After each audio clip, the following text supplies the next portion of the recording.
ሰላም ሰላም ይሕዋት ከመይ ቀኒኹም? ናይ ሎማዓንቲ ሒዘልኩም መፅአ ዘለኹ ስኖው ማለት እዩ። ኣብዚ ስኖው ክመፀና እንከሎ ብፍላይ መፂዎም ዘይፈልጥ ዓድታት እንታይ ክንገብር ኣለና እንታይ እንታይ ከ የድልየና ሒዝና ክንፀንሕ ሒዘልኩም መፅአ ዘለኹ። እዚ ናይ ሎማዓንቲ እትሪእዎ ዘለኹም ከምዚ ነይሩ ማለት እዩ። እቲ ናይ ንግሆ ኣብዚ ዓድና ንነብረሉ ብቻርለት ማለት እዩ። ቻርለት ብዙሕ ስኖው መፂኡ ኣይፈልጥን እዩ። ናይ ሎማዓንቲ ግን ዝበዝሐ መፂኡ ነይሩ ማለት እዩ። እዚ ሕጂ ዘርእየኩም ዘለኹ ኣብቲ ናይ ንግሆ እዩ ኸማነይ እዚ ናይ ሰዓት 9 ገለን ሰዓት 10 ዝኸውን ማለት እዩ።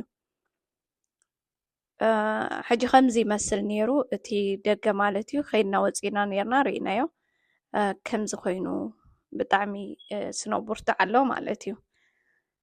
ከምዚ ዓይነት ስኖው ክመፅእ እንከሎ ብፍላይ ከዓ ኣብ ልምዲ ዘይብሎም ዓድታት ማለት እዩ ከቢድ እዩ ማለትስ ንሓንሳብ ሓንሳብ ልቺ ክጠፍእ ይኽእል ወይ ከዓኒ ማይ ክጠፍእ ይኽእል። ሕጂ እንታይ ክንገብር ኣለና ልቺ እንድሕር ተጠፊእና ንኣብነት ቅድሚኡ እንድሕር ስኖው ክመፅእ እዩ ዝኾነ መጠንቀቕታ ሂቦም እንድሕር ናይ ገዛና ናይ ሙቐት ዕንጨቲ ዝሰርሕ እንተኾይኑ ዕንጨቲ ክንሕዝ ኣለና። እንድሕር ዘይሰርሕ ኮይኑ ከዓኒ በቃ ንመግቢ መስርሒ ዝኸውን እቲ ጋዝ ምድጃ ገለ ክህልወና ኣለዎ ማለት እዩ። ክርቢት እንደገና ቅድሚኡ ከዓኒ ፀብሒ ሰሪሕና እንጀራ ዲና ገለ ከዓኒ ሰንኪትና ክነቕምጥ ኣለና ማለት እዩ። መግብስ ክህልወና ኣለዎ ደረቕ ነገራት ከዓ ንዝቕኒ ክንገዝእ ኣለና ማለት እዩ። ብፍላይ ቆልዑ እንድሕር ሃሊና ደረቕ ነገራት ገዚእና ኣቐሚጥና ክንፀንሕ ኣለና። እቲ ጋዝ ከዓ ከምዚ ዝብለኩም ምስ ምድጅኡ እቲ ጋዝ ክህልወና ኣለዎ። ካልእ ከዓ እንድሕር ዓቕሚ ሃሊና ኮይኑ ጀነሬተር ክንገዝእ ንኽእል ኢና ገዚእና ኣብ ገዛና ክነቕምጦ ንኽእል ኢና ኣብ ከምኡ እዋን ክጠቕመና ስለ ዝኽእል ማለት እዩ። ሕጂ ኣብ ልምዲ ዘይብለን ዓድታት ንማልባት ስጋብ ዘመዓራርዮ ኩሉ ነገር ዋላ ሰሙን 2 ሰሙን ክወስድ ይኽእል እዩ።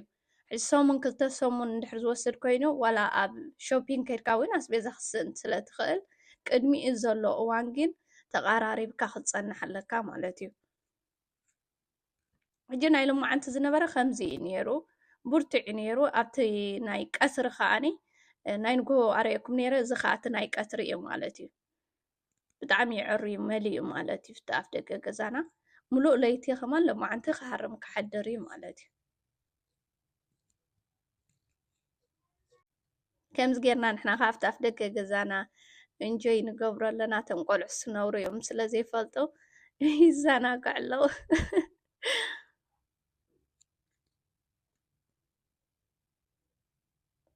ብጣዕሚ እዩ ብርቱዕ ዘሎ ግን እንደገና ከዓኒ ማይ ከዓኒ ኣብ ዝኾነ ጎማታት እንድሕር ሃሊና ማይ መሊእና ንሽንቲ ቤት ምእንቲ ክኾነና ክነቕምጥ ኣለና። ነቑሑ መሕፀቢ ድዩ ገለ ማለት እዩ። እቲ ማይ ንሰትዮ እኳ እንድሕር ኣምፂና ካብ ድኳን ወላ ሓንቲ ፀገም የብሉን። ማይ ዝስተ ከምኡ ተጌርና ማይ መሕፀቢ ከዓኒ ኣብ ጎማታት ዝኾነ መወልወሊ ድዩ ገለ ድዩ ዘሎ ጎማታት ክንመልእ ኣለና ማለት እዩ። ሎማዓንቲ ቪድዮ እዚኣ ትመስል ነይራ ናይ ቻርለት ስኖው ከዓ ራእይዎ ከምዚ ይመስል ነይሩ ማለት እዩ። የቐኒየለይ እንድሕር ፈቲኹም ኮንኩም ላይክ ሰብስክራይብ ግበረለይ። ቴንኪዩ